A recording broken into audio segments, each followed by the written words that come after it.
Hi, everyone. Thank you so much for coming to our event, Cracking the Code, How Computer Science Works in College. We cannot wait for you to hear from all of our speakers. But before we get into that, I'd love to tell you a little bit about who we are. Bay CSC is the group presenting this webinar, and we are the Bay Area Youth Computer Science Council. We are a group of high schoolers of varying ages in the Bay Area, and we are all passionate about computer science. We have experience learning computer science, and many of us have experience teaching children how to code as well. In addition, I would love to present our brand new vision and mission statements. Our vision is that we envision a world in which everyone values the fun, impact, and power of computer science and feels like they belong in computer science community. And our new mission statement is, we will increase participation in computer science for everyone, especially underrepresented and unexposed students and their teachers, by creating memorable, empowering, and inclusive experiences. And now I'd like to pass it off to Peter. All right, thank you, Annette. I'd like to introduce our first feature of today, and the perspective into CS into college that he's giving us is that of a recent graduate. So I'd like to introduce Ryan Lay. He is a research assistant working at the intersection of spatial computing and education, specializing in bringing students from no code to low code and from low code to building projects. And in 2023, he graduated from UCSD with a computer science engineering degree. So everyone, please join me in welcoming Ryan. Thank you, Peter, for the warm introduction. I really appreciate it. Do you mind if I hop on the screen share? Please do. Awesome. Can you guys see that all right? Yes. Beautiful. All right. Give me a second. Okay. Hello, everybody. I'm Ryan. I'm a new grad from UC San Diego, and I'm here to talk to you guys about my experience. So quick timeline. We're going to start with a little bit of background as to who I am, what I'm motivated by, and then we'll jump into a little bit of what it is that I did. If I have time, then I'll drop us a little bit of advice. Start with academically, I'm a new grad. You guys probably saw this already. I wasn't a super amazing student, because I spent my time doing, well, you'll see. Out of the classroom, I'm a bit of a Star Wars nerd, volunteer in CS education, amateur photographer, and a wannabe athlete. Um, Now, professionally, I'm a big list of things. I spent some time as a leader, as a software engineer, and as a teacher. Now, for context, I grew up in the small town of Julian, California, and this town is small enough that other schools' cross-country teams would outnumber my school. So as you might imagine, we didn't really have any computer science, no AP STEM classes, no STEM clubs. So the preparation for college was a bit rough for me. But the problem was I wanted to be an engineer. I knew I wanted to become an engineer because I wanted to solve problems. I wanted to make sure that I did cool things. And I wanted to make science fiction, science nonfiction. So I started a robotics club while I was in high school, thus kicking off my journey of lifting up others to pursue engineering and eventually my trajectory towards CS education. Oh, that's enough lore. What did I do in the last 4 years? Well, my first year, everything that I could do, I did do. Not very well, but I tried. I mean, college is a completely different experience, right? My very first day of class, it was packed. Each lecture hall could fit just around 300 people, and that's 3 times the size of my school. You could say I had a bit of a culture shock. This is what my dorm room looked like. On the left, you can see all the flyers of every club that I tried to join. Turns out when you try to join every club, you don't have time to do anything in any of them. Here's some events that I went to. I attended every event that I could, career events, intern panels, and even a hackathon. As a side effect of doing everything, I snagged a lot of swag. But you can't forget to spend a little bit of time to continue doing the things that make you yourself. Um, Healthy amount of shenanigans. For me, it was learning how to play the ukulele and drawing in my spare time. It helped when I had an identity crisis a couple months in, not feeling as happy as I could be. Turns out the best way to solve that is to go back to doing the things that made you happy before. Uh, in your first year, it should be your year of exploration. You should try to meet people, join a club, enjoy the company, try new things, use the university resources, take advantage of the free swag, and remember to continue doing yourself. Just because you're in a new place around new people doesn't mean you have to change completely and become a new person. Year two, I had a chance to come home because it was Zoom University. Everybody was online, and I thought in my infinite wisdom that I would have less distractions, which meant I could take more classes. So I took 20 units at a time. That's 5, 6 classes at a time, and it was pain. I felt like I was doing so many things, but taking shortcuts at the same time to the stage where I didn't learn anything in any of those classes. It was also here that I thought I could try to start taking 2 minors, and then I looked at the technicalities, didn't work out. I also actually committed to a club. Um, I joined this group that would put on a high school hackathon, and I was paired up with a project lead to learn how to build a web app. Now, this was my first experience in starting to dive down the road of CS education. Um, the next bit was because, well, everything was online, my social life was rapidly deteriorating.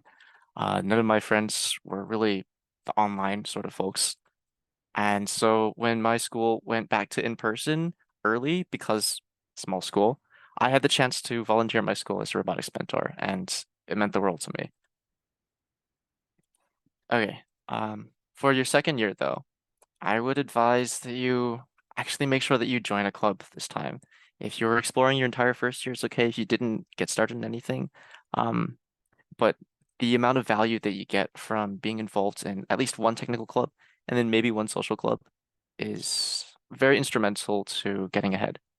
Near future peers refer to anybody that's you, but a year from now. And this gives you the chance to learn at a level very close to yourself and helps build credibility whenever you're interested in leadership later down the line in that club.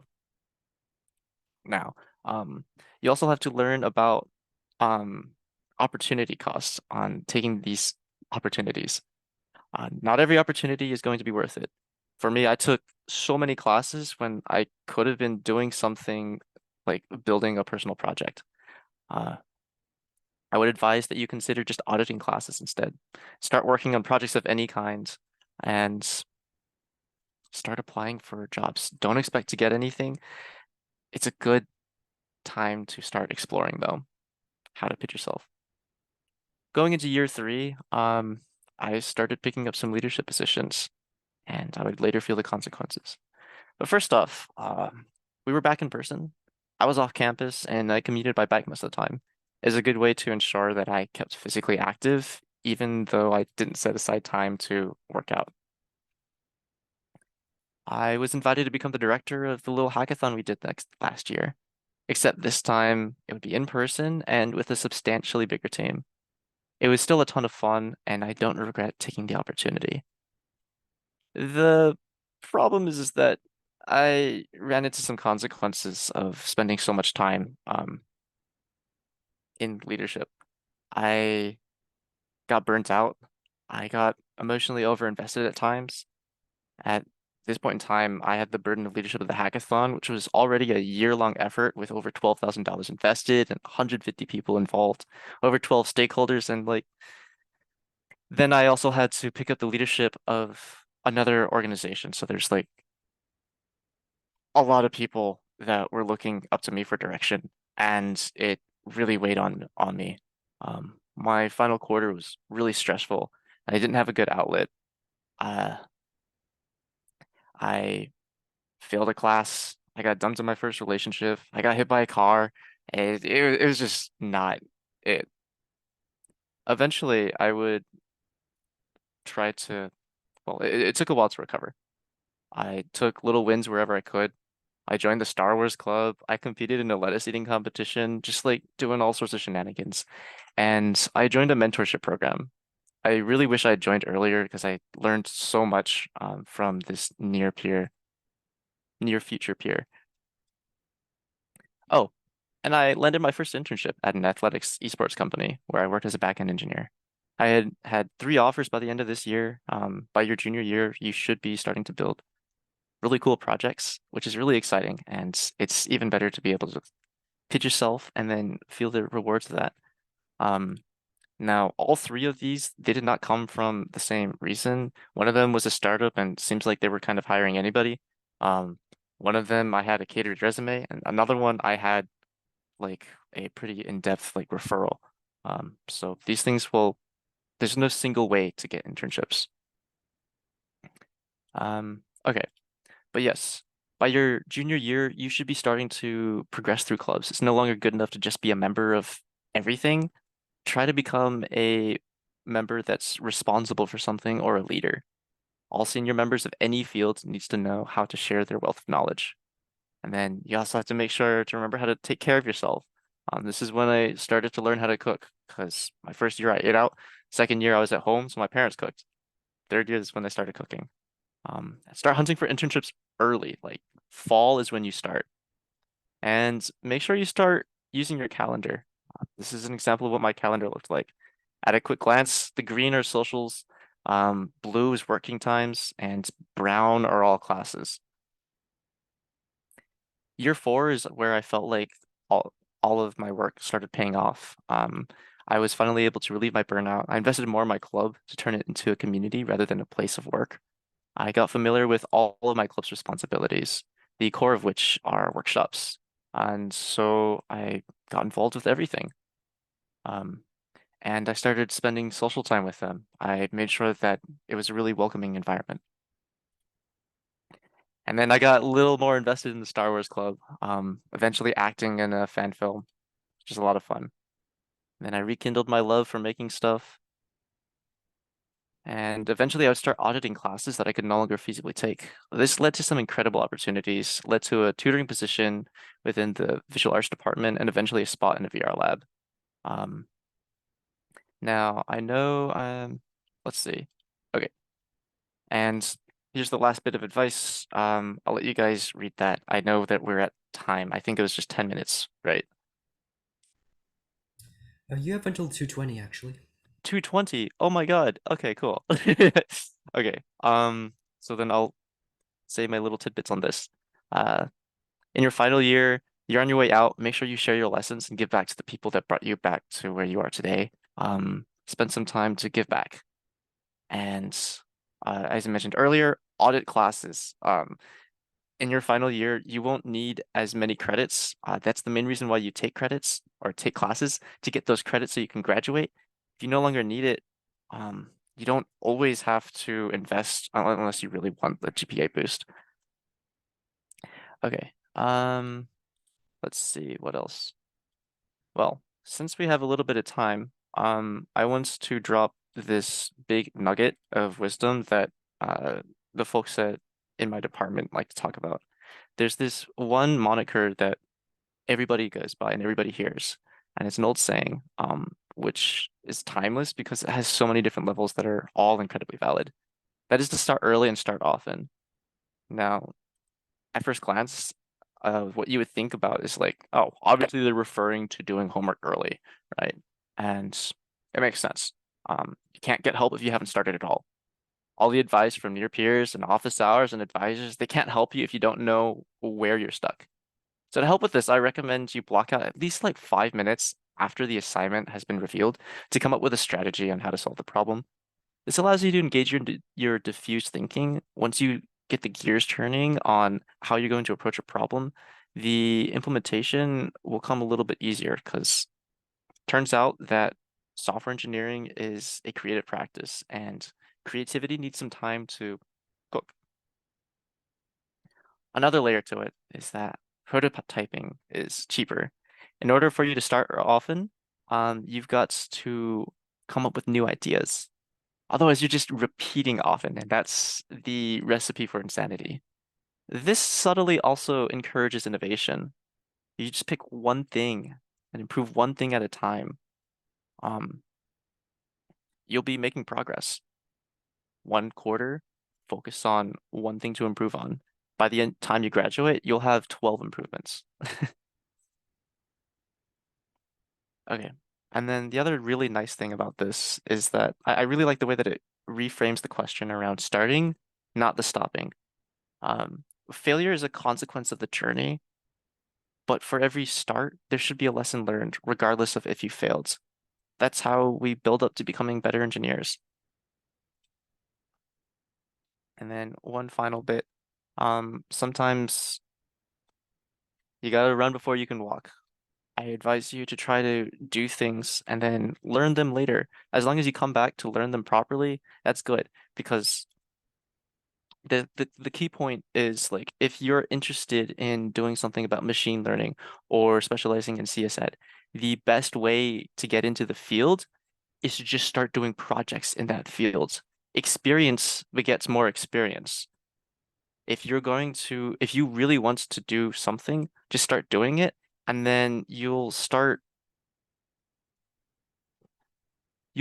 be an easier conversation to get mentors who will be able to help bring you up into doing the things that you want to do.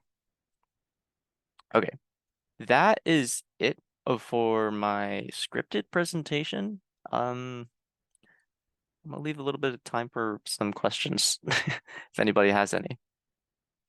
Yeah, thank you, Ryan. So everyone, now it's time for questions. If you do have a question for Ryan, and I hope you do, please put it in the chat. You can type questions here. And we don't have voice enabled for you guys right now, so it's important that all of your questions go in the chat.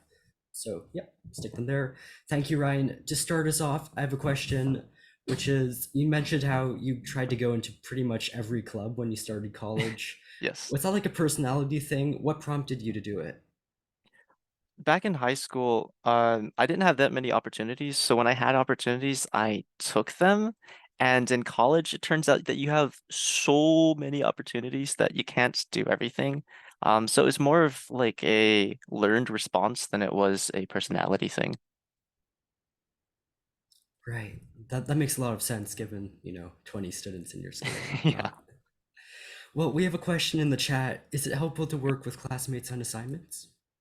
So it's really helpful to study with classmates. I'm going to caution you on working with classmates on assignments because there's this term that's called academic integrity, and that's the formal definition of cheating per se. I mentioned it earlier. There's like a period in one of my slides that says cheating isn't worth it. Um, don't there'll be guides on what's considered fine for working and collaborating, but it's good to talk out ideas as long as you aren't sharing like specific code or answers. Yeah, I remember your slide said cheating is a good waste of academic money. Yeah. But yeah, another question in the chat. Did you take AP or honors courses in your high school? I did. I took everything that I could when I was in high school, and the only thing I had access to was English and English Lit and Lang, and then AP World History and US History. Not very engineering whatsoever, huh? No, not engineering at all. But the nice thing is that colleges are holistic. They'll compare you to what opportunities your school has. Right. And Ethan asks in the chat, did you try for any internship or research with university professors while you were in high school?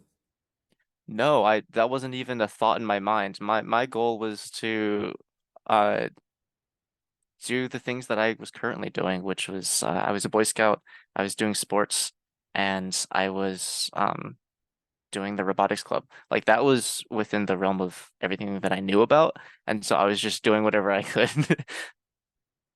I definitely miss being a naive high schooler, and I still am. So, but yeah, a new question in chat. Do you have any tips for landing internships and when we should try applying? Yes. So fall is just start applying as early as you can. Fall is when most of them start. The really big companies like the FANG companies, which is Facebook, Amazon, Netflix, Google, the really big tech companies, they start their programs like really early. So just like start applying early.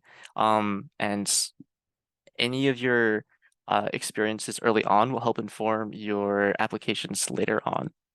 It it's good to keep in mind when you're planning courses in university because you can choose when you take certain classes. And so what I like to do is in my fall quarter, I prefer to take less classes so that I can apply to more things or be better prepared. It's like it's a big time commitment. So I recommend you start blocking out time specifically for doing like interview prep or for building a project that you want to showcase or for practicing your algorithmic problem solving. Yeah, right. The importance of of experience is really a theme I've been getting from your presentation today. And a new question, um, what's the typical workload for a student majoring in CS? Ah, um, well, it depends on how many classes you're taking and how many of those are CS classes. And if you're doing club things on the side, like each additional commitment you make is the amount of extra hours that you do in a given time. So I'd say most of my CS classes, they took me about 10 hours on average to complete the assignments. And that doesn't include attending lectures, which is about 3 hours for each class for each week. So that would be about 13 hours per CS class. And if I was taking, normally you take about two CS classes in your first 2 years per quarter. And then into your third and fourth years, you take 3 or 4. I do not recommend taking 4. It's really painful. I would try to space out your GE classes.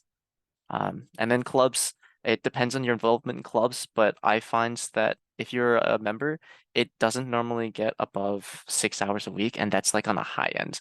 As a leader, it gets a lot closer to that more often. Right. Okay. And Nico asks, how does CS engineering differ from just straight up CS? Ah, so at my university, the major is called computer science and engineering because they tried to combine the two. Now, not every university is like that. Some of them will make a distinction between computer science and software engineering. Now, generally speaking, if there is that distinction, it's normally to say that computer science is going to be more theory-based and software engineering is going to be more application-based. One thing that's really important that I mentioned before is like make sure you join a club and like do projects because some universities, if you're in a computer science degree, the onus is on you to spend your education building e- building projects, and that's how you showcase your experience with projects. Um, that's generally what the distinction is. The other distinction is computer engineering versus computer science. Computer engineering is closer to electrical engineering. Computer science is the software side. Yeah, awesome. So computer science engine, well, software engineering and computer engineering. Those are the three distinctions here. Yeah. Thank you. And question in chat, what programming language is used most in CS classes? So it depends on what stage and what it is that you're studying in that class. So you'll normally start with Java or C++. At my university, you'll actually start with Python if you haven't coded before, and they're all like valid entry points, but you'll learn that it's not necessarily about the language that you're interviewed for. It's about the programmatic thinking. Each language is good at different things.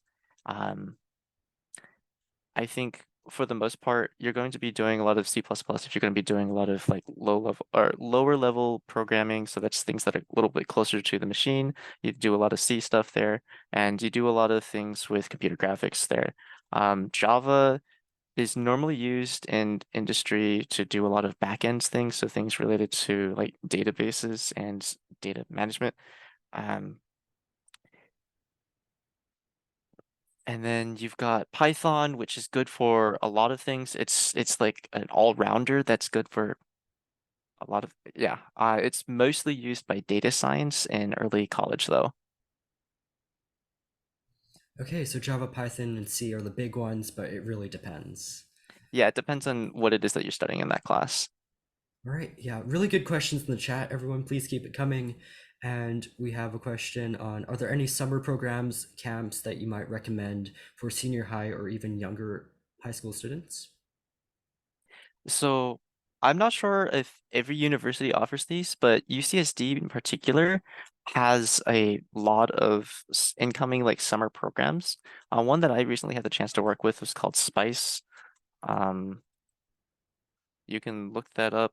There's another one, SEI. There's a lot of really cool ones. I would try to look for one that's related to your college, that you're trying to get into, because that gets you a advantage in like a social advantage. You get to know more people going into it, which helps a lot. And you also get a chance to know your professors a lot earlier, which then opens the opportunities for research positions or working or tutoring.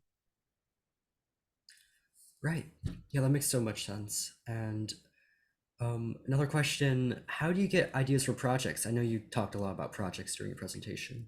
There are a lot of really cool places to go to for projects. One really good one is going to hackathons. The way that they'll encourage you to come up with project ideas is they'll give you like constraints for things. They'll give you like categories that you can work with or around, or they'll give you tools that you can work with. Normally these are like sponsored tools. It's like, oh, if you use our products, best use of our product gets this prize. And I would really focus on a problem first approach. Look for something that you care about. For me, it was a lot of work in like CS Ed, so I would try to find opportunities to build projects that would make CS Ed like easier. Um, I personally really like that approach, but sometimes it helps to go on the tool focused approach too. You follow a tutorial series to kind of like bootstrap you, so to speak. And by bootstrapping, I mean you basically like build out like a template and then you modify that base into something that you want to do with it, that you're capable of doing with it. There's a couple of like really good resources for this. I'll have to dig them up and share them later. All right, that's great. Yeah, very good answer. And I'm thankful for that question because I had the same question there. And so we have about 2 minutes left for questions. There's another good one in the chat. Are you allowed to use AI to help with your coding? It depends on the class. Every class, they have a certain set of expectations that they're supposed to do, and there are some things that are within the professor's realm of control, and um, AI is like sometimes like regulated by the professor, or like in some cases is regulated by like administration. It so the answer is it depends. Generally speaking, for classes where you have a very defined outcome, you're not allowed to use it. You shouldn't be doing that because then that's the same as like just stealing other people's code, just under the guise of AI. Um, Generally speaking, for classes that are a bit more open-ended, it is sometimes okay. Depends. It depends. I would ask your professor. All right, I think this is the last question we have time for. How do you get out of tutorial heck? That is a fantastic question. So tutorial heck is it sucks. So just for context, it is where you basically just get stuck following tutorials instead of actually building projects. And the best way to tackle this is to first off do the tutorial, and then as soon as you finish the tutorial, before jumping to the next one, make another project and use the same tools that you learned from the tutorial to build out a different project. Um, so one thing that's really nice, I should have mentioned this earlier with the project ideas. Cons Creativity grows in constraints, and so constraints are just like limitations that you set on yourself for some project. And constraining yourself to just using the things that you learned from the tutorial is a really good way of mastering those tutorials. And then when you finish all your tutorials, then you can start like pulling pieces here and there, and you have multiple examples of how you've used them before. All That's right, the best advice I can give for that. gotcha. And now we're right on the dot of 2:30. So I'd like everyone again to join us in thanking Ryan for his time and answers. Thank you so much, everybody. It was a pleasure. All right, yeah. Really happy with how that turned out. Thank you, Ryan. I will now hand it over to Nico for the next segment of our webinar. Yeah, thank you, Peter. My name is Nico. I'm a member of Base CSC, and we'll now be transitioning to our next section, which is the student panel section. Okay, so these students are currently taking CS or CS related majors are in college right now, and I'll allow them to introduce themselves. April isn't here yet, but we'll introduce her when she comes back. Ashish, can you go first? Yeah. Hi, everyone. My name is Ashish. I am a I'm the second year at UCSD. So yeah, I was a part of ACSC in high school. I'm super excited to be back here. Great. Maddie, can you go next? Hi, I'm Maddie. I am a first year at Boston College, and I was also in Bay CSC in high school, and I'm happy to be back. Okay, and April, she's currently a first year at the University of Puget Sound. So now, yeah, you guys in the audience can stick all your questions in the chat, and if you don't have any questions, why don't you guys go ask one of these? To start us off, how did you choose your college, and are you happy with it so far? Ashish, you want to answer that one? Yeah, sure. So when I was applying to schools, I applied to a mix of public and private schools. And I ultimately decided UCSD just because it was in-state and it was a public school, and also because UCSD research was really good. And I am super happy that I chose UCSD. The other schools that I was considering, um, they are better for other things. So some are better for industry. But I'm really glad that I got the exposure to research or computer science research here at UCSD. So I'm really thankful, or I'm really happy with my choice. But I think it's really dependent on um, exactly what you want to do after college. Yeah, that makes sense. Maddie, how about you? How did you choose your college, and are you happy with it? Okay, so location was a big thing for me because almost all my family's in Massachusetts or like the New England area. So I wanted to be close. My major wasn't really, I mean, I know it probably should have been, but it wasn't really a major factor in like choosing a school. And BC was kind of like my dream school, I guess. And it's like 30 minutes away from home. So like my family's close and I love the area. It's like really close to the city. It's like it's on the T, it's like about like 30. It can go up to like an hour, but it's really not, it doesn't take that long to get into the city. And yeah, I also am happy with my choice. The people here are great so far. And I just love the atmosphere in the area and the campus is gorgeous. So Yeah, that's cool. We have a question from the chat from Annette. How was the transition from high school to college? And do you have any tips about a smooth transition? Ashish, what do you think? So for me, the transition was pretty big, especially because I was coming out of like the last year of quarantine and stuff like that. So I was right at the tail end of uh, virtual classes and everything. So coming here to UCSD where everything was in person and I was seeing like thousands of people. I think UCSD has like 40,000 students or something. So seeing thousands of students was crazy. But I think that transition was definitely eased a little bit by joining some organizations that were a lot smaller. So definitely try and find things that you are just interested in or clubs that you're joining just for pure passion, not just for like the professional opportunity. And I think that helped make that transition a lot easier for me personally. Okay, that sounds great. My next question is, what classes are you taking right now, and are they all in your major? Maddie, how about you? So I'm only taking one class from a major. Well, technically they're all from a major because the school that I'm in, like at BC, there's core requirements that, well, for actually all the schools, you have to fulfill. So I'm actually in this program where they like kind of help like STEM majors plan out like the courses that they're going to be taking like for each semester. And they suggested that I take like or try to knock out most of my cores like within the first 2 years so that I can um get that out of the way. I'm currently taking Japanese, Calc, CS 1101, which is like Comp Sci 1, and then I'm taking like this topic seminar, which is pass or fail. It's like it's an interesting class though.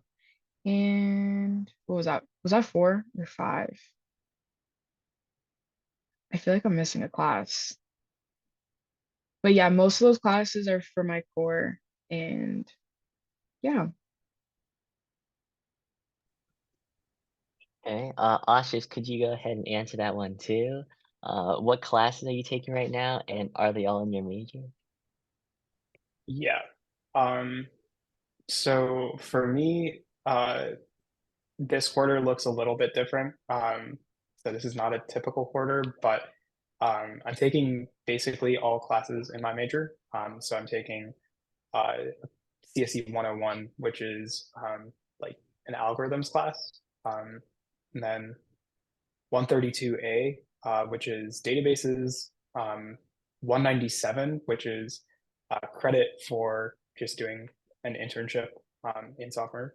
And then I'm also doing 108, which is a data science project class. But usually I would be taking something else other than CS. This quarter, I wasn't able to get out off the wait list. So yeah, but that's where we are. Yeah. Our third panelist, April, has shown up. Could you go ahead and introduce yourself, like your major and where you go to college?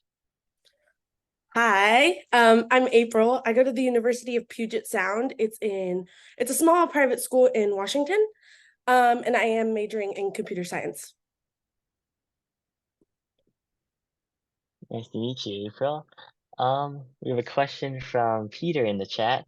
How many of your classes that you're doing now did you foresee when researching colleges, if any? April, could you answer that? Honestly, like my school picked my classes for me my first semester. So next semester I do have to pick my classes. And honestly, I'm really nervous because I've never had to do this before and I have no idea how to even start. So don't really know too well how to answer the question just because like I don't even know myself. How about you, Maddie? What do you think? So I would probably say the question was how many of the classes that I'm taking right now did I foresee like taking when researching like Yeah. schools?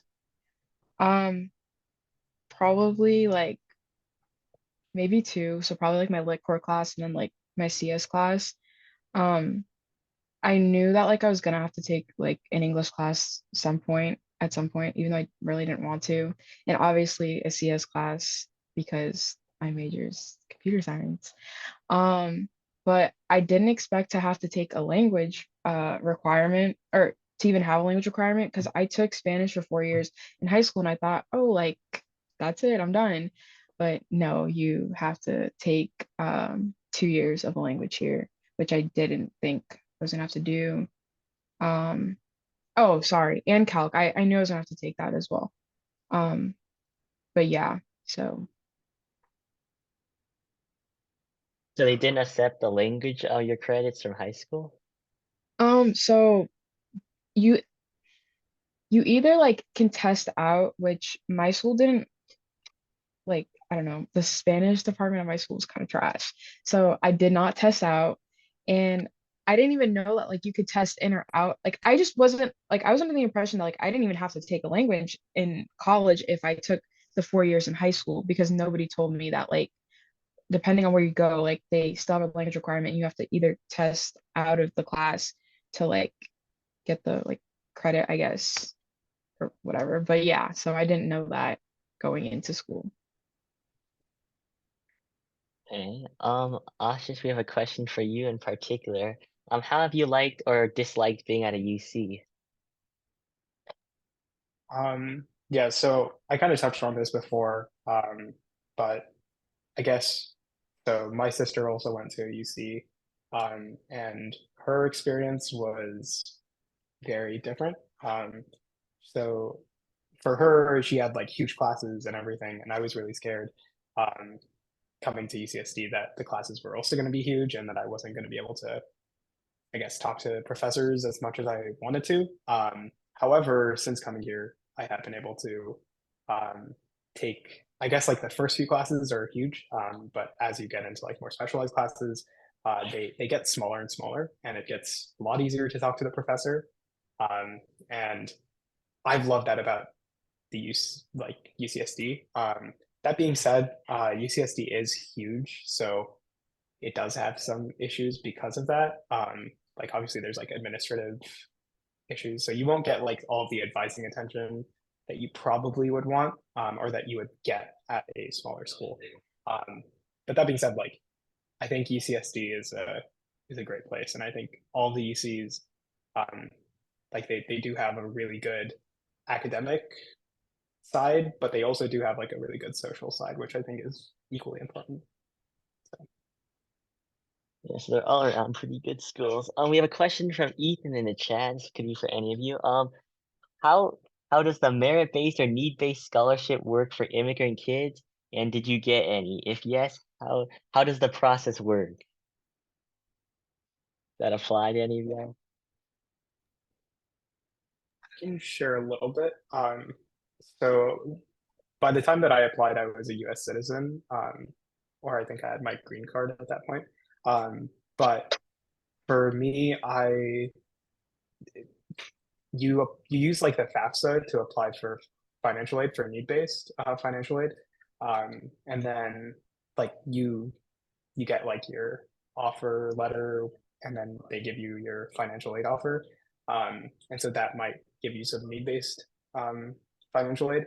However, I didn't receive as much need-based financial aid as I probably would have liked, because it's based on your parents' income, and if your parents aren't paying, even if your parents aren't paying for college, they still use your parents' income, which I don't know why, but that's how it works. And the other thing is like merit based. So merit based, usually it's just based on like your application, so you don't need to submit like a separate application for school based merit based scholarships. So I think like I got a couple, but I didn't get them at the school or at UCSD. But I know that there are places where you can apply externally. I think they have like Coca-Cola scholars and stuff like that, where you can apply to the scholarship separately from the school. But I didn't apply to those, so maybe something else can speak on that. It's pretty interesting. April, can we get you to answer this question too? Yeah, sure. So scholarships, I mean, I am not an immigrant, so I can't fully answer the question, but most of the scholarships that I got didn't even ask if I like was a citizen of like a US citizen. They just grabbed my transcript and had me like answer essay questions and things like that. And most of them you get to choose whether you want the money directed to the school or to you personally into your bank account, which is really nice. So that's usually how they end up working. Okay. Hope that answered your question, Ethan. Next question is from Peter. Do you have to bring your own computer, or do you use the do you use the college's hardware? Maddie, do you know? So I would say for the most part, most people here from what I've seen, like either have like a laptop or an iPad that they use. And also, I didn't know you could code. This is probably sounds really dumb, but I didn't know you could code on an iPad, which I thought was really cool. But my university, they have like a ton of laptops and stuff for people to use. And also in the libraries, they have computers that you can also use. So if you like ever like say like you go to the library and like you forget your laptop, you can just like go and check out a laptop for like however long you need it for and then return it. And yeah. Okay.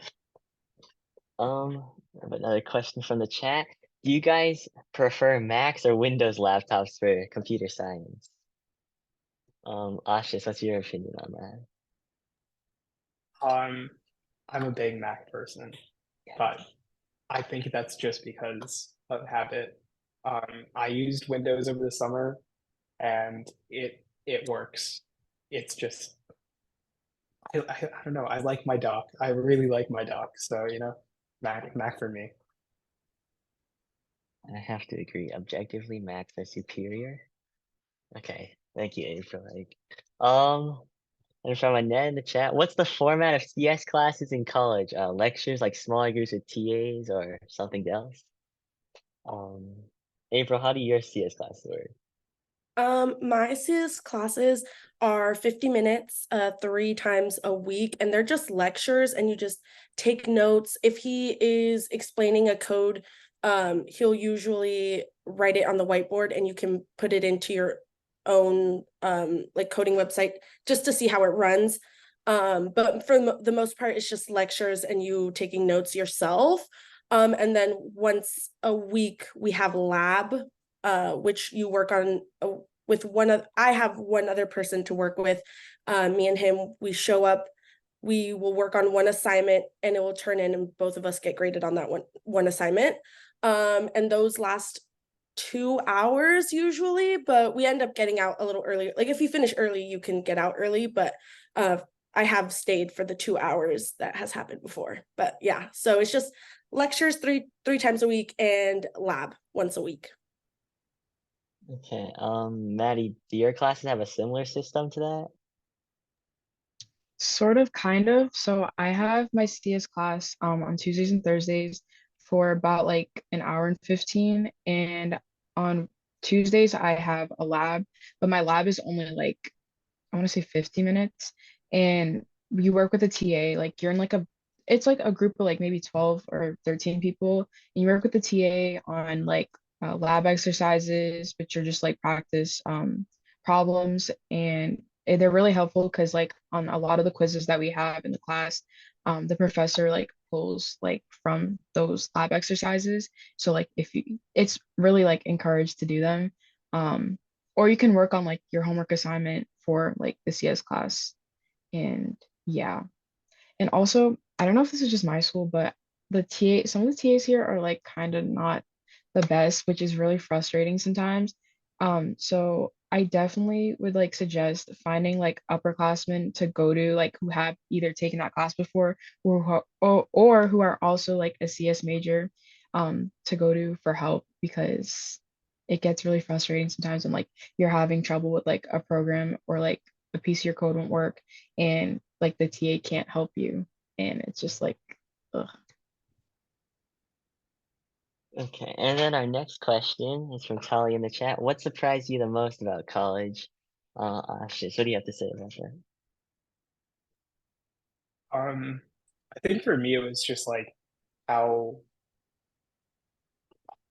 I guess easy is not the greatest term, but how accessible a lot of opportunities are.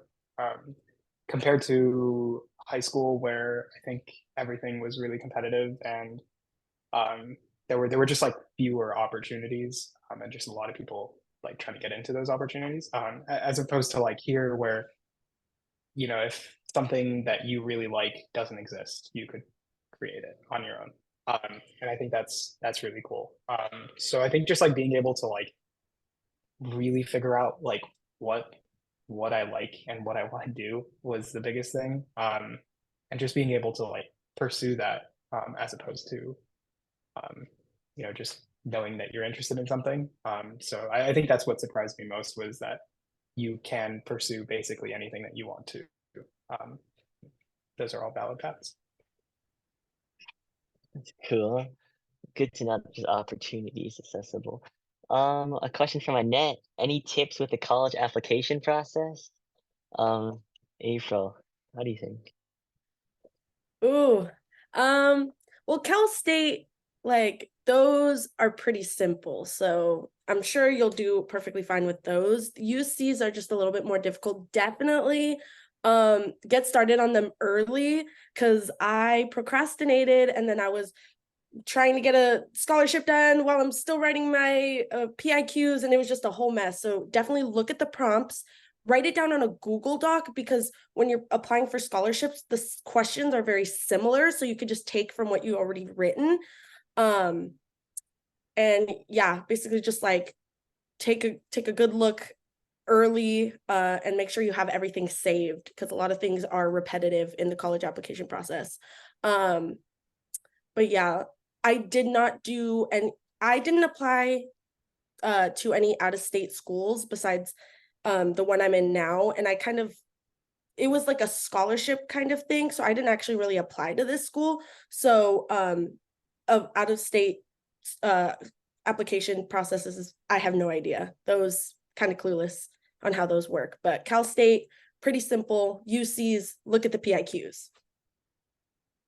Okay, and then for the UCs, all of those essays, you're gonna submit the same ones to each school, right?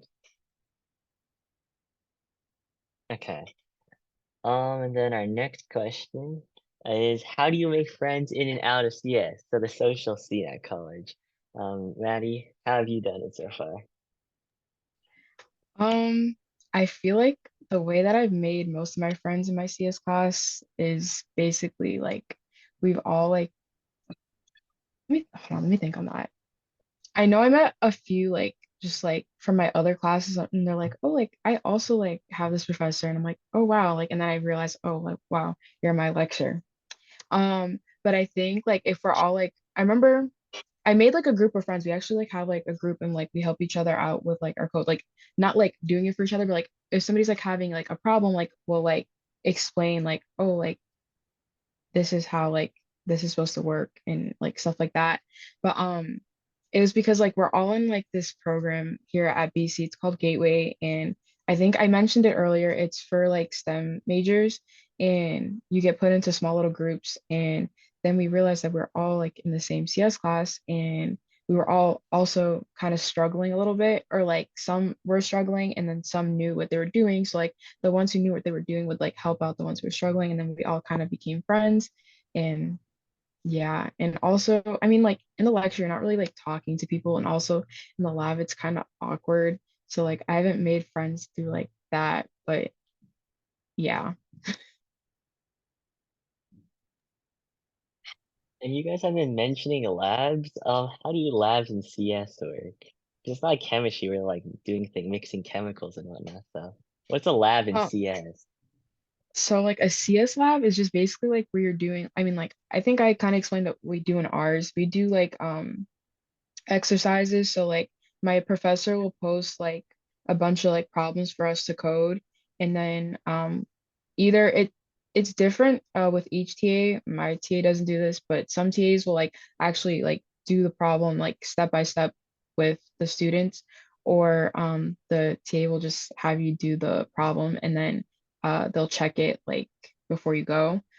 Or you can use it as time to get your like homework assignment, or your weekly homework assignment done. Okay. And then our next question from Ethan in the chat. When did you start preparing for SAT/ACT stuff? Ashish, do you want to answer this one? Yes, but if I could like hop back over to the last question real quick. Another thing which I'd Oh like yeah. super strongly suggest is to like, even if you're not interested in sports at all, to try out like intramural or like club teams or just any kind of sport. Here at UCSD we have like UCSD Rec, and that has like, it's super fun. I mean, I go and play like dodgeball with my friends every once in a while, and it's like probably the most fun I have every week. So yeah, would strongly suggest. Yeah, but for the SAT, ACT, I'm probably not the greatest person to answer this question because I took it like during COVID, so it kept getting canceled. So my parents like were pestering me to prepare for it for a really long time, but I didn't because like I was like, yeah, it's gonna get canceled anyways. And then about 3 days before, I realized that it was not getting canceled, and that's how I took the ACT.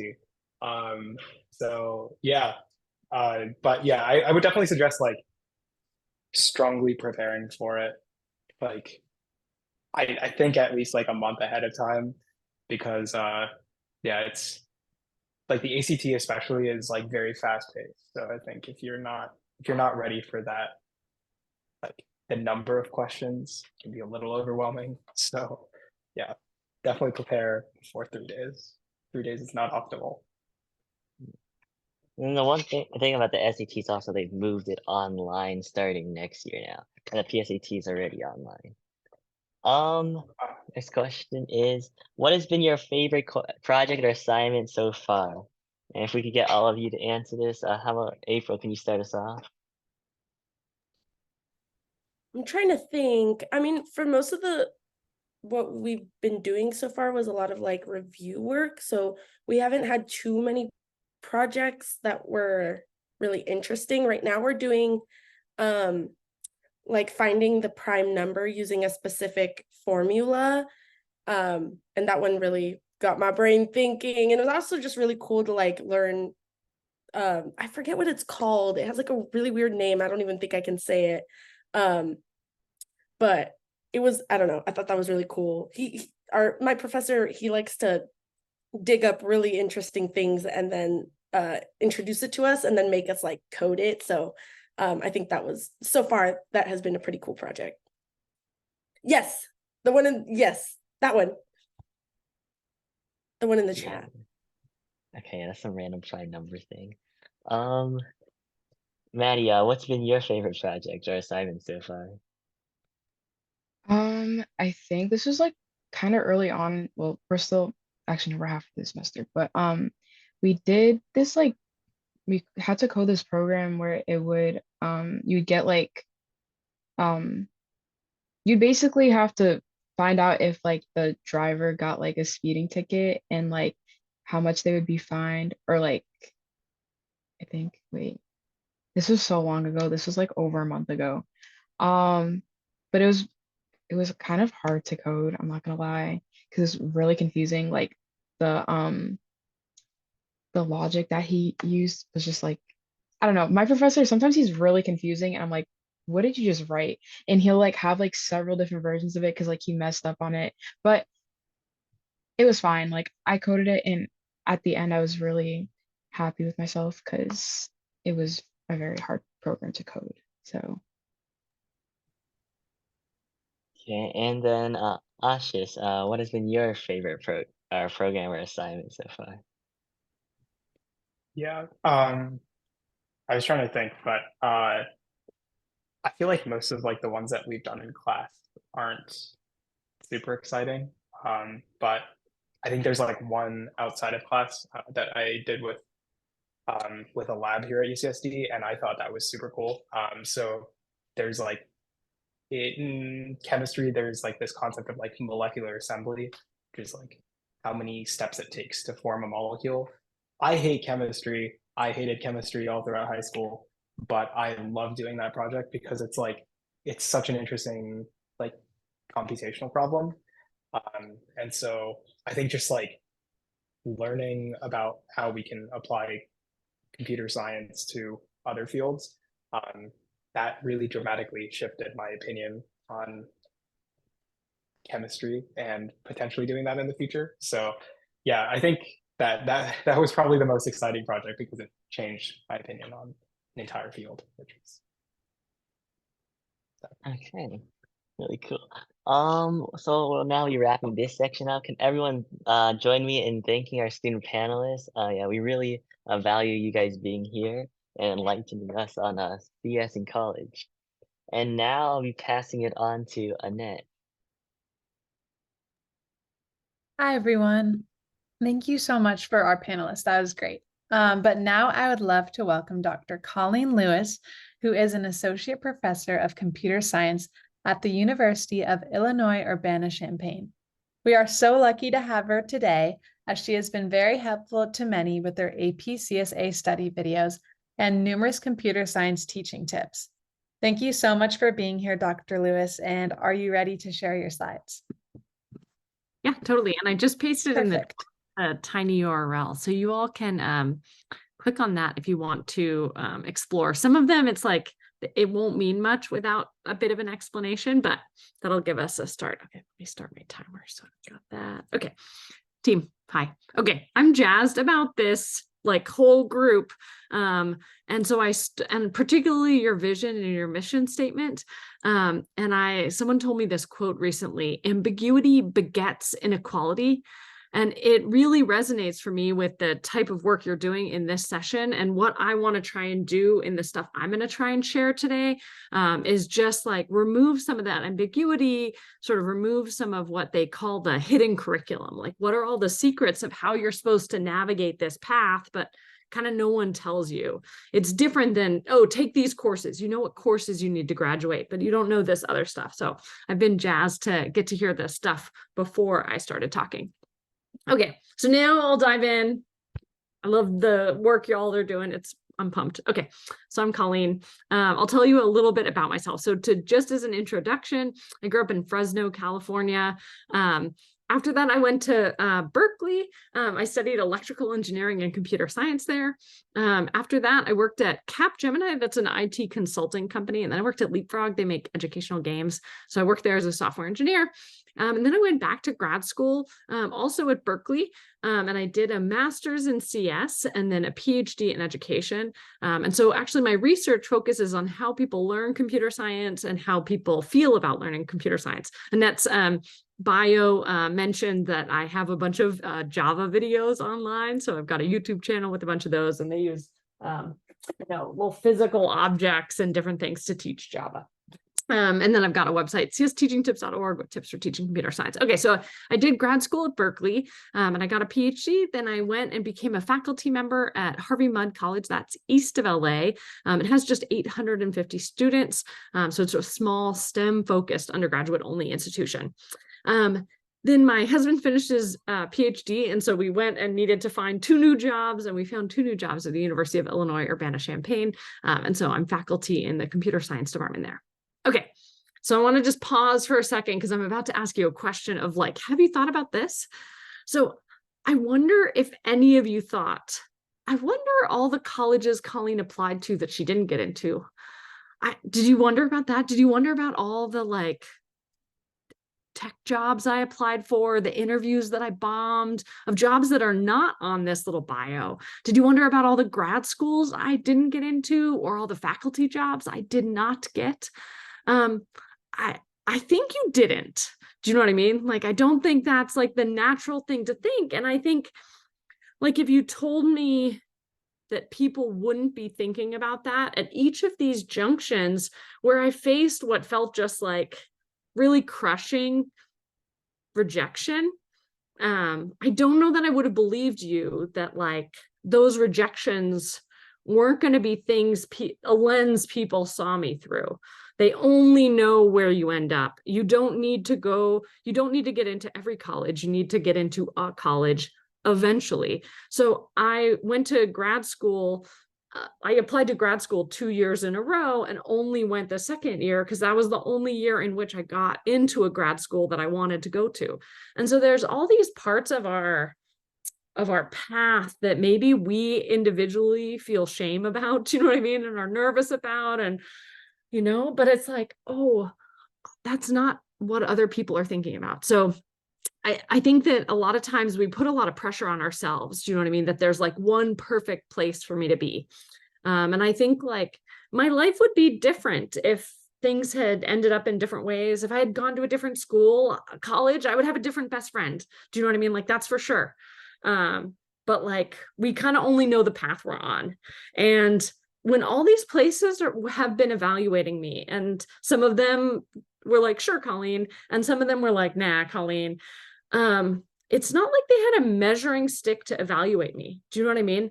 They don't have an oracle to know, is Colleen going to be successful? Is Colleen going to be kind? Is Colleen going to do well in her classes? They didn't know.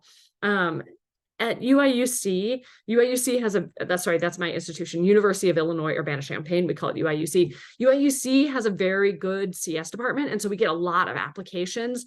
And so something like 2,000 students get in, And they report that 3,500 students could have gotten in, would have been successful here.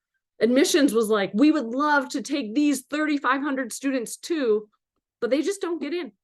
Not because they couldn't be successful, but you just, at a single institution, you can't take that many students. And so I think they're really honest at UIUC that they don't have a ruler. Do you know what I mean? They're looking at people's performance, do you know what I mean? And their essays, and they feel confident that people can be successful, but they don't know which 2,000 of those 6,000 that they know could be successful to take. And so I think you'll find as you're applying for first colleges, like your friends will get into a random subset. And that's not because they got ruled and evaluated to not be worthy of someone, but like it's a little bit random. Once you're above the bar, it's random. Do you know what I mean? You fail all your classes, okay, you're not going to get into colleges, but like once you're above the bar, it's random. And that I think does not feel good. But maybe it feels a little better when you don't get in. I don't know. So that's my first take. Okay, I promise I won't go over time, and I'm going to spend most of my time on this slide. So let me tell you one more story. So I went to college and I was like, I love math and science. I think that's super fun. People tell me I should be an engineer. So I like figured out all the classes I needed to take as an engineer. And so I took this physics class, and I met a woman in my physics class, and she was going to be an electrical engineering and computer science major. There's a photo of her later. Her name is Irene. And so in our physics class, we started studying together.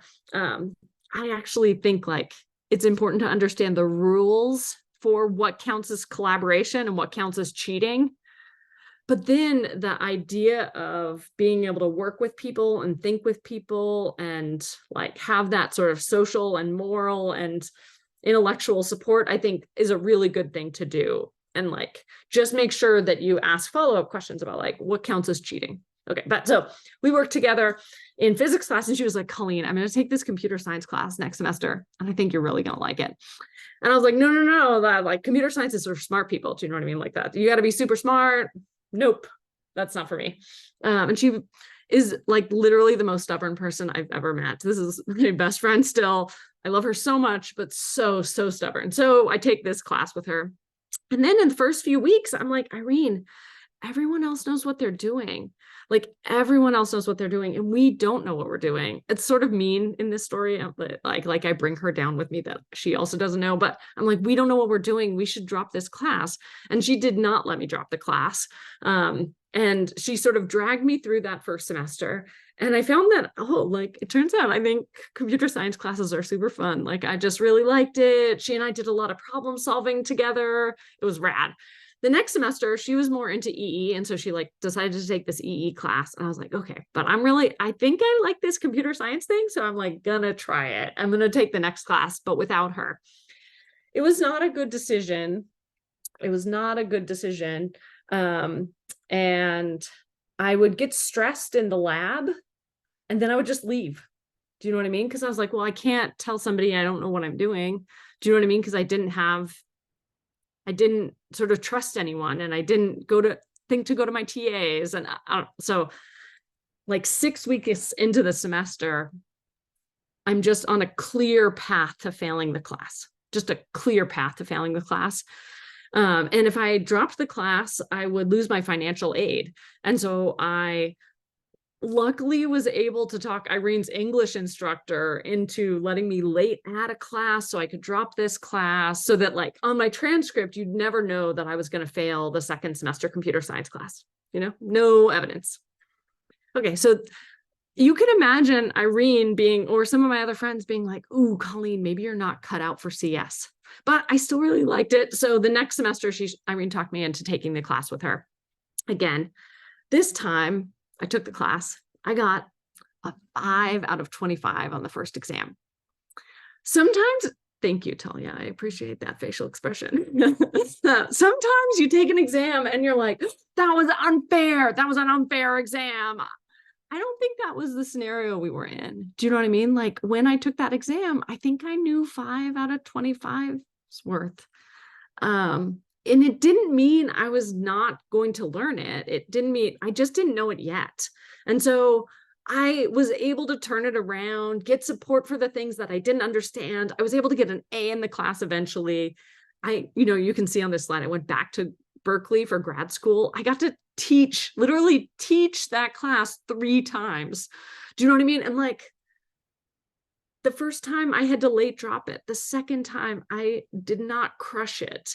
Do you know what I mean? As I was learning it, learning takes us different amounts of time. Like I think that my friends maybe would not have guessed that I would be a computer science professor at a top 5 CS department in the country. But here I am. And so I just think like there are going to be setbacks and they can be okay. Do you know what I mean?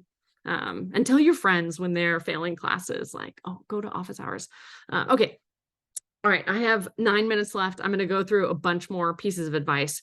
It's super important to create connections. I think when I go to a class, I keep my phone. I would recommend keep your phone away and then sit next to somebody and then ask them a factual question. Do you know what I mean? Like the TA's name, something boring. And then you can judge, like, are they willing to talk to me?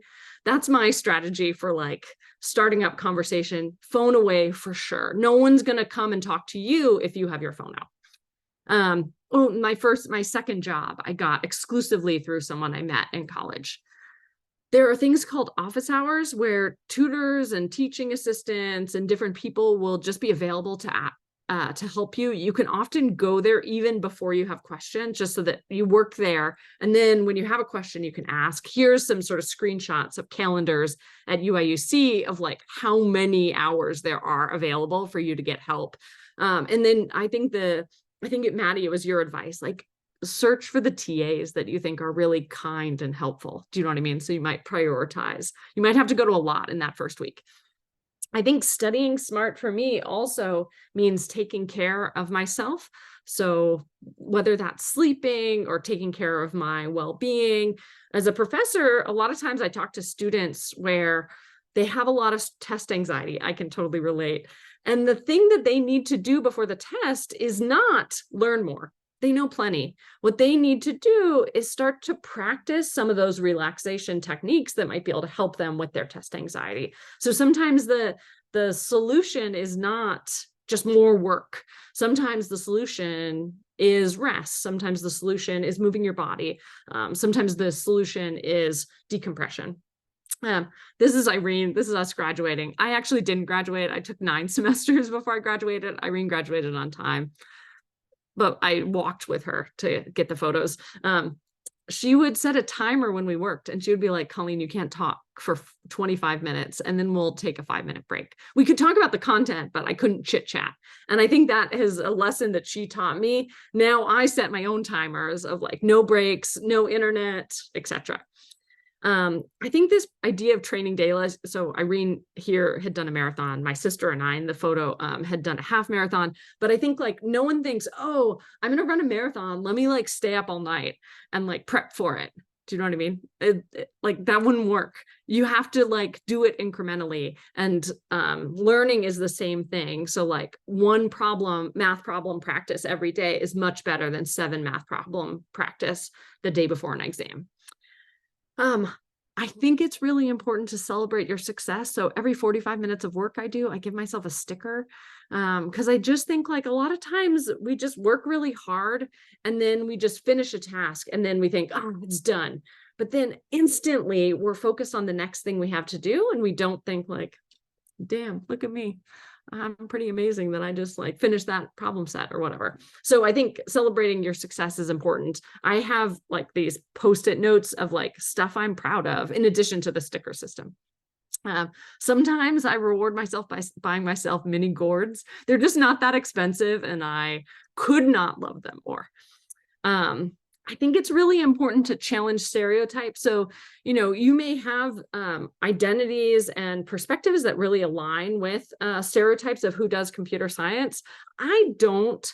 So people would often tell me, Colleen, you're an extrovert. You won't like sitting in a basement coding until 3 a.m. And it's like, yeah, okay, this is not wrong. Do you know what I mean? I love collaboration, but computer science involves collaboration. So like that's a stereotype that I can challenge because it's just not true. I'm like, yeah, I don't like basements. That's fair. My first tech job, I had like a bay view in, do you know what I mean? I wasn't in a basement. And I don't like being awake at 3 a.m. Do you know what I mean? Like once the sun is down, I need to go to bed. So I think it's important when you hear people say stereotypes, you've got to be super smart, you've got to be antisocial, you've got to not want to not shower, or whatever the nonsense people say about computer scientists. It's really important, I think, to challenge that. Be like, what makes you say that? Like, oh, why would that be the case? Do you know what I mean? Aren't computer scientists just humans? Okay, I think in a language class, so before we were hearing about, Maddie, I think you said you're taking Japanese. In language classes like that, it's really intuitive, I think, that like the week 1 content is going to be built upon in week 2. And so you got to use flashcards or practice, you need to practice that material so it's automatic. And I think a lot of college classes, you have to, week 2 needs to feel easy by the time you're in week 3. And week 4 is assuming that everything from week 3 and before is easy for you now. It shouldn't be easy for you when you do the homework the first time, but by the time you're there to the next week's homework, it kind of needs to be easy. Everything just builds on itself. So practicing to the point of automation, some of the earlier skills, I think can be really helpful. I think it can be, for learning new programming languages, helpful to memorize stuff. So in my classes, I have students memorize snippets of code. It can sort of offload it. So it's like, oh, I need a for loop. Oh, okay, tap, tap, tap, tap, tap, tap, tap. And so thinking about noticing what are the patterns I'm seeing over and over again, and like, can I sort of overlearn or memorize some pieces so that I don't have to think about those when I'm engaged in the intense problem solving. Okay, I have an elaborate thing here that I don't think I have time for. So, but here's this puzzle. So cards have a number on one side and a color on the other. Which cards must be turned over to test the idea that if a card shows an even number on one face, then its opposite face is red? So I want you to just think for 10 seconds, which ones do you think I have to flip over? So I don't have to flip the 3. I do have to make sure that the 8 has a red on the other side. I don't have to check whether the red is even. And I do have to check that the brown doesn't have an even number on it. People in aggregate that get that wrong. But if I give you this problem, cards have an age on one side and a drink on the other. Which cards do you have to turn over to test the idea that if you're drinking alcohol, then you must be over 21? Everyone can just solve this problem. Like, you got to check the 16-year-old, you got to check the person drinking beer. You don't have to check the 25-year-old or the soda. And so I think this is some research from the 60s, but I think it helps us think about how when we're writing code, having better variable names allows us to have better cognition and reasoning. We can make problems hard, just like the previous example, just by removing context clues of good variable names. Create routines. I think for a lot of my students over the years, they've benefited from having an alarm to remind them to go to bed, to having accountability systems with their friends to be like, don't encourage me to stay up past 11:30. Do you know what I mean? Like, and I think your friends will give you some tough love. Do you know what I mean? But that you need to be explicit with them about like, oh, I really am a happier person if I get enough sleep. One thing that surprised me in college was, the intro courses are real programming heavy, problem solving heavy. As you get into more advanced computer science courses, a lot of them are like learning about the cell. So a lot of computer science stuff is like things that do a thing and then interact with other things. And that's very much like cells. They've got all these things, they have some properties, and then it's important to understand those properties and how they interact with other things. And so I think how we learned about how cells work, I think is a good model for some of the types of learning you do later on. In intro classes, you learn to program. In upper division classes, you write code to try and understand systems. It's not that you're coding to code, you're coding to understand a system, just like you might code a model of a cell to try and help understand how cells work. So the pedagogy is really different in intro and later classes. to figure out what classes you want to take, sneak into random classes. This is my lecture hall that I've lectured in at UIUC. And just no one will notice if you sneak in week 3 and be like, what's this class about? Like, would I like it?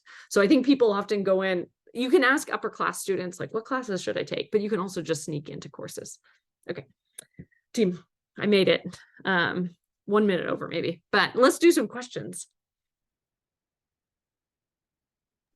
Yeah, like she said, thank you so much. And the chat is open for any questions that you can ask. I can start us off with just a simple one. How come you chose teaching? I think it's fun. I like helping people. I like working with people. I love computer science. Like, I love problem solving. And I really loved working in industry. It was like cool to get to problem solve with peers. Yeah, but I decided to try grad school because I thought it would be fun to be a teacher. I don't know. Some of you like teaching, it's a cool job. I miss like mainly not working very closely with peers. I mainly work with people that I'm mentoring. Do you know what I mean? And so that's something I miss from software engineering, is like getting to like put our heads together with like a honest to goodness peer. Yeah, thank you. That's like really inspiring. Someone in the chat asked, what advice do you have for completing problem sets? Yeah, I think to like start early, assume you're going to get stuck kind of stuff. Irene like scheduled our days. Do you know what I mean? So she would plan like, oh, we go to math tutoring and then we go to physics office hours, so that we were always doing our problem sets in a space where someone was going to be available to help us.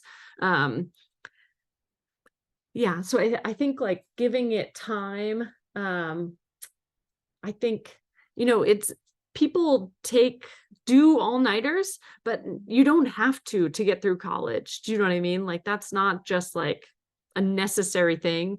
And so I think sort of starting early and being able to give yourself enough time to take breaks. Yeah. Here's a good one. What was it like to make videos for the AP classroom? Yeah, I think, I started making videos when I was teaching. You saw I went over here in my teaching. I sometimes would go over and I'd be like, oh, I really needed to teach people X before they could do the homework assignment. And so I'd like run back to my office and I would make a video with like the last 4 slides from lecture. And so a few years into teaching, I had a lot of videos already, just because I like didn't cover it well in class, or I explained it poorly and would make a video. And so it sort of lowered my inhibition, where I'm just like, oh, I make an annoying tick noise before I start talking. So for me, it is just like a lesson in humility of like, this is going to be fine. And some of the videos that I made, because I did a bad job explaining things in class, end up being very popular on YouTube. But yeah. Actually, I haven't seen any of them, but I want to check them out. Someone else asked, how can younger students start to check out CS? Is there a way to gain experience early? Oh yeah. I mean, I think the idea of like doing random tutorials online is cool. I think that sometimes we think of like a programming language like Scratch, where you like move around blocks instead of typing code, as like sort of kiddish. But you actually can do a lot of really powerful computer science and programming and abstraction and reasoning in even simple tools.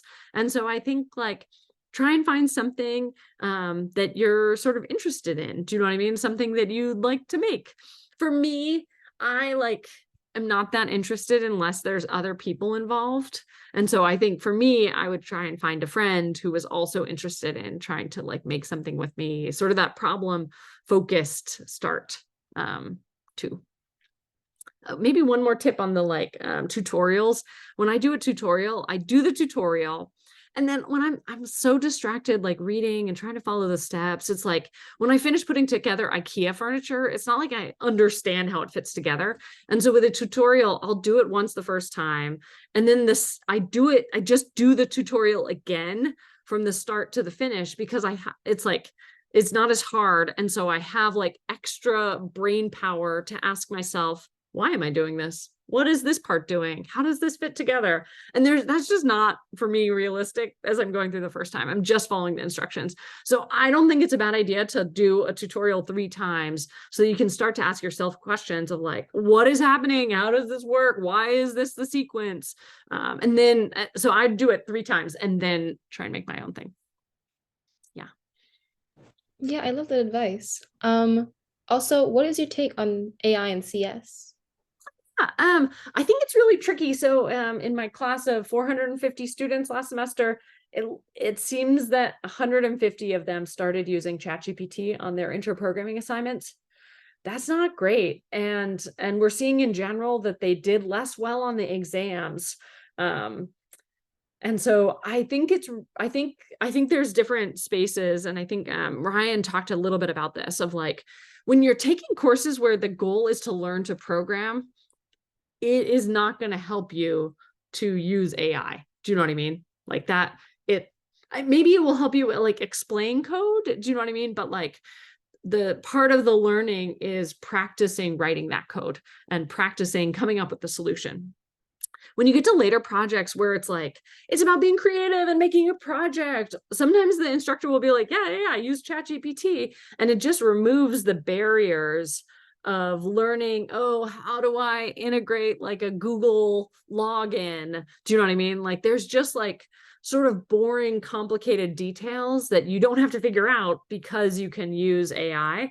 And so I think it's sort of different phases. If reasoning about when you need a loop and when you need a nested loop and how those should work together, like don't use AI for that stuff. But when you're like, oh, I have these libraries, how do I connect these libraries? Like getting examples can be super, super helpful. Yeah, I agree. Also, someone else in the chat asked, what are the most common strategies of your most successful students? That's good. I think thinking with others and working with others. Do you know what I mean? So like starting early, I think helping other people once you finished. I think people end up learning a lot. If there are opportunities you have in undergrad to be a tutor and help tutor students in those earlier classes, my students who leave my classes, they do not know 100% of the content that was covered, even if they get an A+. And so the opportunity to tutor, I think, is a really good opportunity to practice and review that content. I think maybe I'll mention one thing is a lot of students will come to me and they'll be like, Colleen, I don't have an internship. And I'm like, oh, okay. And they're like, I've applied for a lot, but I haven't gotten them. And I'm like, oh, okay, yeah, you don't need to have an internship yet. Do you know what I mean? Like people get jobs. Do you know what I mean? Like there's not a race, even though it sometimes feels like a race. And I find that I'll be like, oh, have you talked to your friends about this? Like, I know your friends. I'm sure they're also getting rejected from internships. And they're like, no, I haven't. And so I think, oh, I think you'd feel better if you were talking to people about it. And so I think some of my best students don't proactively work on not feeling shame when they don't know something, not feeling shame when they like struggle or face a rejection or a failure. So our first instinct may be shame, but I think the skill of responding to that, to being like, okay, I'm not there yet, but I don't, this isn't something I need to be embarrassed about. This isn't something I would think other people needed to be embarrassed about. Maybe we're right at time. That's such great advice and great question, by the way. Another person in the chat asked, what CS classes do you think everyone who is interested should take? This can be our last question, by the way. Oh, I would sit in on classes and see what you like. Do you know what I mean? So like, I think computer systems by themselves are really boring. But then when I take a computer security class and I understand how systems sometimes don't work, then I'm obsessed. Do you know what I mean? And so courses will have sort of different takes, do you know what I mean, on the same content. And so I think sort of explore around and maybe take databases. Yeah, thank you so much. Oh my gosh. I'd like to ask everyone to join me in thanking Dr. Lewis. And I'll pass it off to Nico for the ending segment. Thanks. Thank you, Talia. And once again, I'd like everyone to thank our speakers, our three panelists, April, Ashish, and Maddie, and also the two other speakers, Ryan and Dr. Colleen Lewis. Thank you so much for coming and speaking. And with, okay. And with that, that is the end of our event. Thank you so much for coming. Please don't hesitate to give us feedback. It'd be great if you guys could fill out that form on the left. That's just a quick feedback form to let us know how you like the event. And then if you're interested in joining Bay CSE, please fill out that form on the right. That's just a really quick form. We're always looking for new members. So yeah, thank you everyone for coming. And thank you again to our speakers.